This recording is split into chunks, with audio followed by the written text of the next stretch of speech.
Good morning. I'm going to be sharing about seeds. And this morning I wore my Guatemalan huipil that was woven by Quechua woman, and the circles are all representing seeds. What seeds have been planted in me that have grown into faith in God? The types of seeds and their growing seasons are numerous and varied.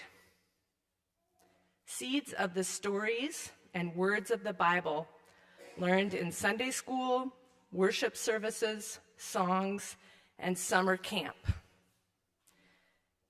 Seeds of discussing hot topics in Mennonite Youth Fellowship on Wednesday evenings. Seeds of learning about martyrs, and not just Mennonite martyrs, people who died for their faith. Seeds of being invited to wrestle with the paradoxes of life and the problem of evil while hearing about and experiencing God's grace. Seeds of being asked, how's your relationship with God going? And then being really listened to, encouraged, and challenged to develop a personal relationship with Jesus. Seeds of worshiping with Christians from varied streams of Christian tradition and encountering God in charismatic ways. Seeds of sensing a call to become a nurse and then to teach nursing and to notice that God is leading me even when I don't always pay attention to him. Seeds of Jesus deeply comforting me through his invitation to give him my burdens, take up my cross, and follow him, especially noted when I was in pain or was experiencing loss and suffering, but more often when witnessing the suffering of too many others.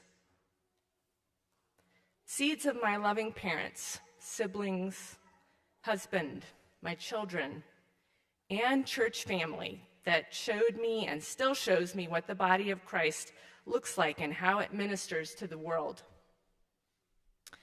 Seeds of prayer partners and pastors, friends and family who pray with me and for me. Some of these seeds are as tiny as a mustard seed, and others are more like black walnuts. Some of them have produced seasons of faith that are vibrant all year long, and others have had periods of fallow. All of them are still growing into faith in some way. Praise be to God.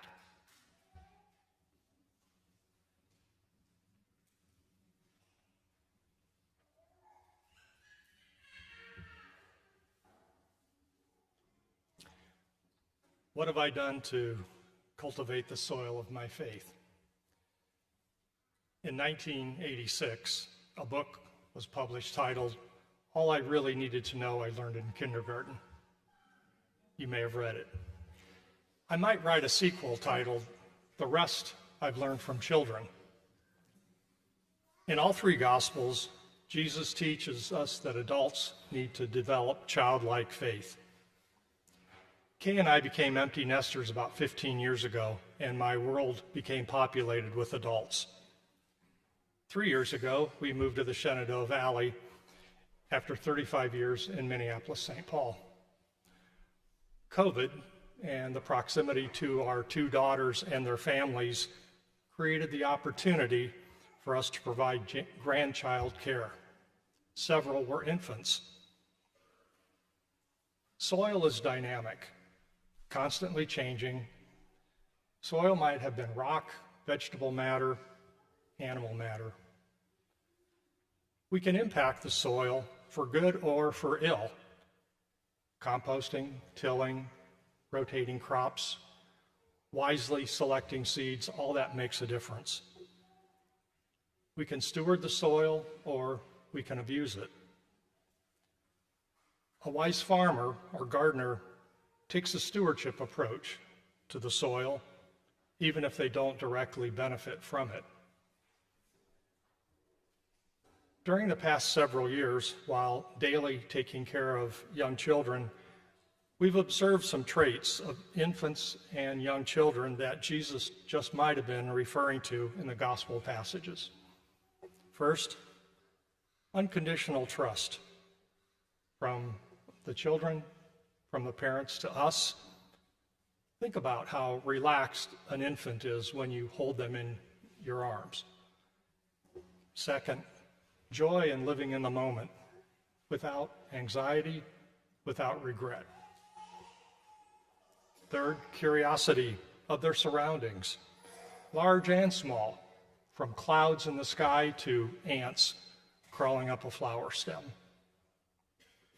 Openness to new experiences as they first learn to grasp, crawl, stand, walk, and finally run. An absence of judgment without preconceived notions. An ability to change as they develop physically, mentally, emotionally. Each stage is a very short season.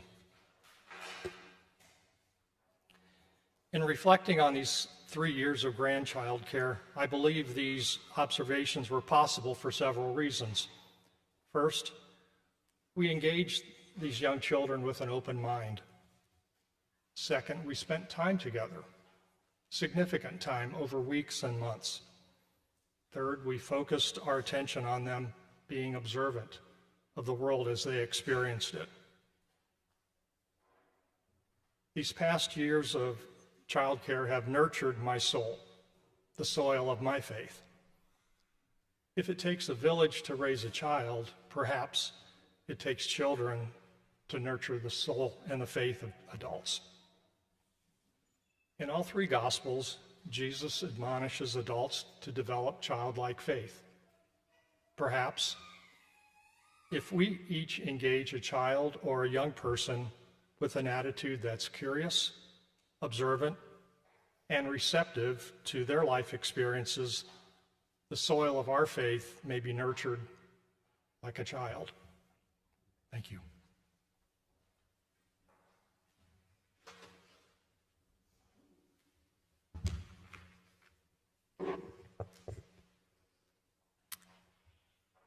In the garden of faith that surrounds the house of being where I dwell, I am the gardener.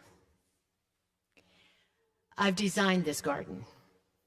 I tend it. I decide if plants are flowers or weeds. I'm the one who chops away at invasive thoughts, pulls out dragons, prunes back the gnarly vines. When it is well tended, my garden delights me.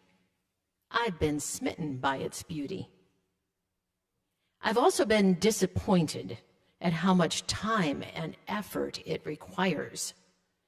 I've given up. I've started over.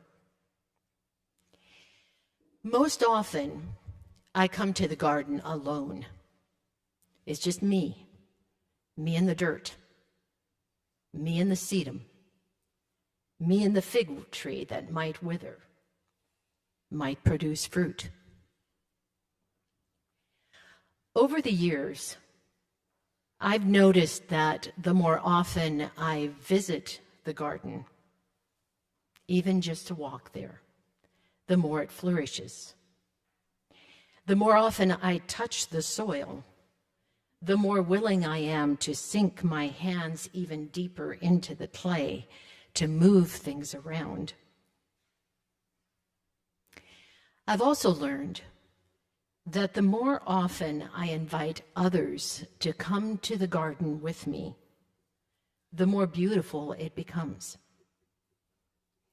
Some faith friends comment on what could be a walking path, a color combination, a border, a sculpture created from junk. Some offer seeds of practice, some of which look lovely in their gardens, but not so much in mine. When I come to the garden alone, there is a voice I hear. Never at my bidding. But often, if I wait a while, And if I listen,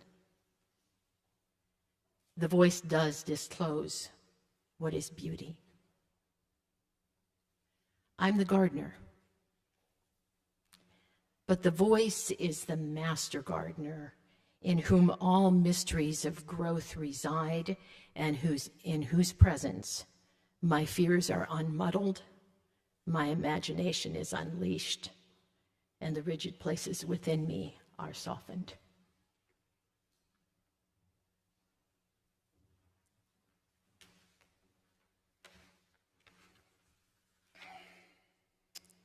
I am a gardener.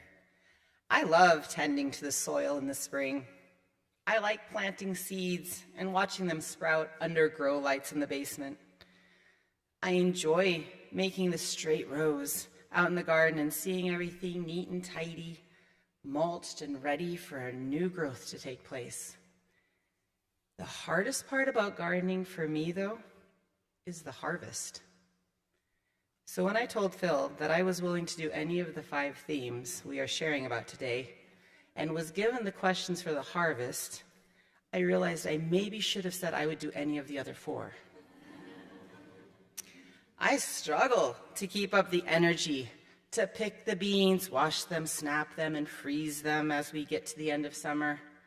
I feel frustrated when our cucumbers struggle to grow yet another year.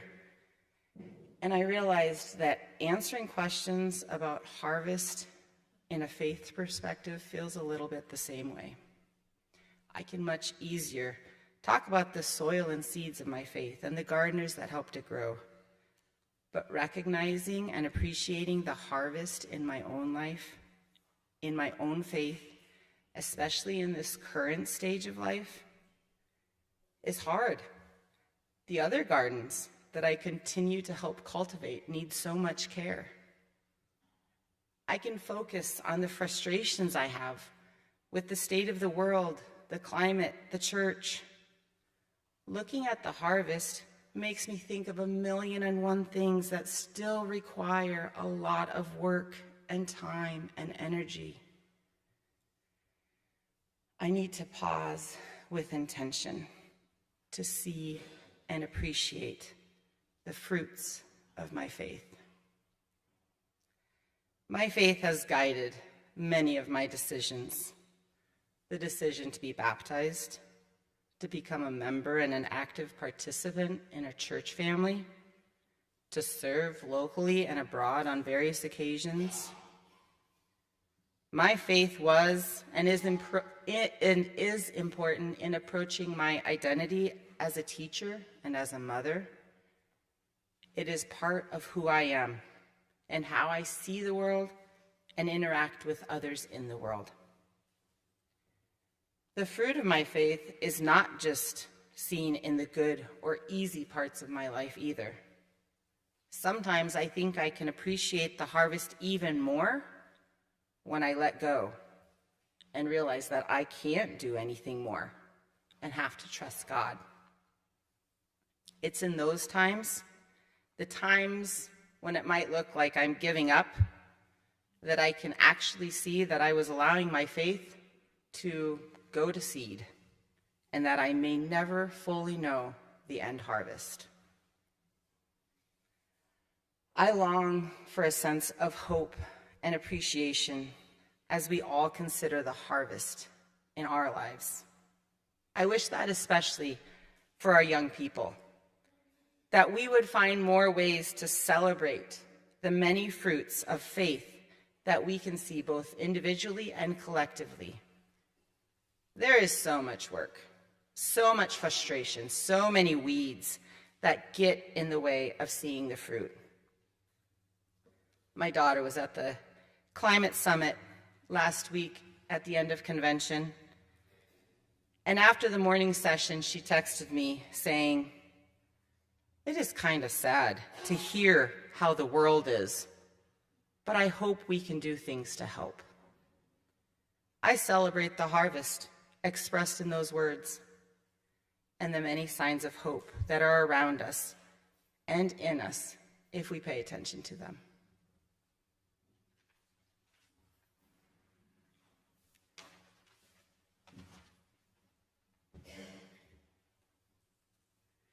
Fallow.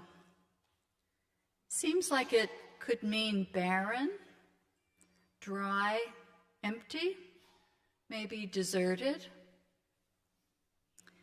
I checked Wikipedia, and it says that it means to have been plowed and harrowed, but left unsown, unused for a time to restore fertility. Or perhaps it's a period when nothing seems to happen. This word caused me to think of a period of tough years in the life of our family when one of our children was going through a struggle with her mental health. I felt fallow, dry, abandoned, unable to feel God's presence or sense God's leading or purpose for the pain we were going through. It was an empty, exhausting time. All of my prayers felt full of desperation. What is happening? How can this situation be restored and fixed or made well? Where is God? Somehow, I don't remember how, I heard about a spiritual direction group that was beginning at a church near our home. I felt a nudge to join. Now, I'm not one of these people that feels that something good always has to come out of something difficult. But for me, this time was so important. I took my despair and desperation there and learned that I wasn't alone feeling lost or abandoned by God. This began a period of spiritual direction and contemplative guidance for me. It became a deep reconnecting time to a more real and honest faith. But maybe those years of fallow time were preparing me to experience something new, something that was being planted, ready to grow, to receive God in a new way.